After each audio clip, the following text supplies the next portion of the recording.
Hey everyone, long time no see.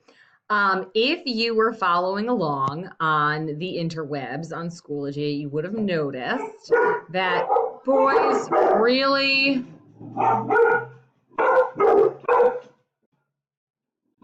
It's the mailman. He hasn't killed you yet, Carl.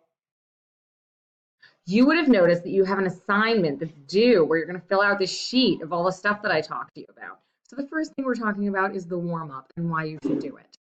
So, purposes of a warm up: increase heart and respiration rate, increase tissue temperature, and psychological preparation. I need a lot of this before cardio.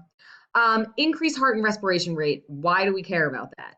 Well, um, it increases your capacity to perform work, right? So you want to prime your body to actually get work done.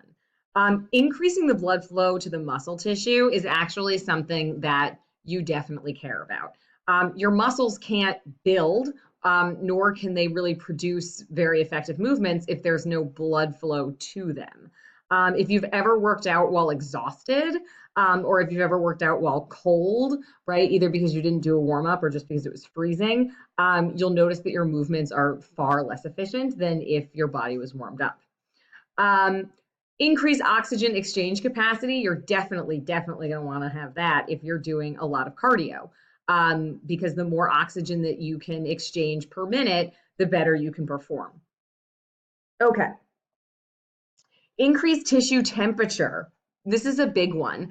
It increases the rate of muscle contraction. So basically, if your muscles are not warm, they're not going to contract. They're almost like, imagine them being like frozen in place, right? So in order for a muscle to contract, all sorts of things have to be going on, physiologically speaking, right? There's like actin and myosin. We'll learn about that later on. But your body has to be warmed up, right? Your muscles have to be warm in order to make those contractions efficient, right? Increased blood flow to the area makes it warm. It's kind of like if you bang your elbow, right, and it's swollen, or you get a cut and it's swollen, right? That's because there's a lot of blood flow to the area, and that's why it feels hot, right? This is good though when we're trying to build muscle tissue or use our muscle tissue effectively. Um, Increase efficiency in opposing muscle contraction and relaxation. What am I talking about? So you do a bicep curl, and your bicep is contracting, and your tricep is relaxing. So like bicep over here, right? Huge, I know. And the tricep is back here, and it's relaxing when your bicep is contracting. So why do I care about that? Well, if I don't warm up and I make my bicep contract, right, it's going to kind of stay there, right? And you end up getting really tight muscles. Your muscles are only happy when there's a balanced relationship. So, for example, you have this relationship agonist antagonist, which we'll get into more detail later. Basically, like they need to get along, is your tricep and your bicep.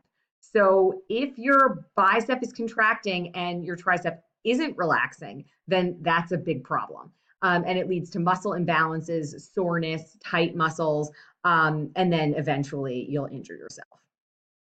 Um, Increase your metabolic rate. Yeah, you're kind of like prepping your body. It's just like when you eat a meal in the morning, right? Lots of people are like, oh, you could skip breakfast and then you'll lose weight. Nope, nope. All you're going to lose is brain cells, buddy, right? Because you can't think very well without food. And also, basically, by eating first thing in the day, you like get your metabolic going, right? Your metabolism is like, oh, hey, I'm supposed to work now.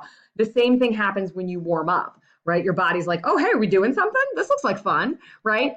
And it prepares itself to perform those functions. Increase the soft tissue extensibility is the same as like increasing the soft tissue's ability to like expand and contract. This is super, super, super important because if those soft tissue, if like the ligaments and things like that, if those aren't pliable, they're easy. Like kind of think of it like a noodle, right? A noodle. So if you have it and it's not flexible, right? It's not cooked, it's raw. If you do anything to bend it, it's not going to be able to take that much tension, right? And this leads to injury, right? It's the same as having stiff soft tissue. right? You take a noodle and it's been cooked, and you can wiggle it around a little bit more without breaking it and making it die.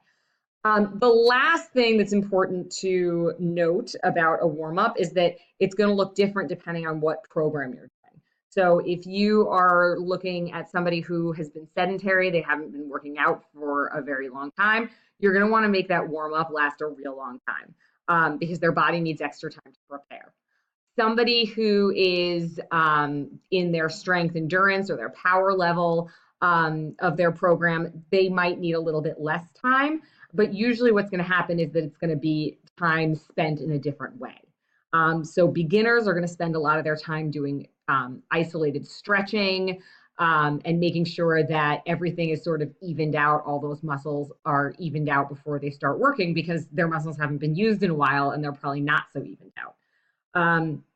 You're also going to see that among all phases, it's usually recommended 5 to 10 minutes of some sort of cardio activity, elliptical, stepper, bicycle, or any one of the other torturing devices that you see on that level of the gym. All right, so that's the warm up. Stay tuned. There's more. There's more to come. Get excited. You're excited, I can tell.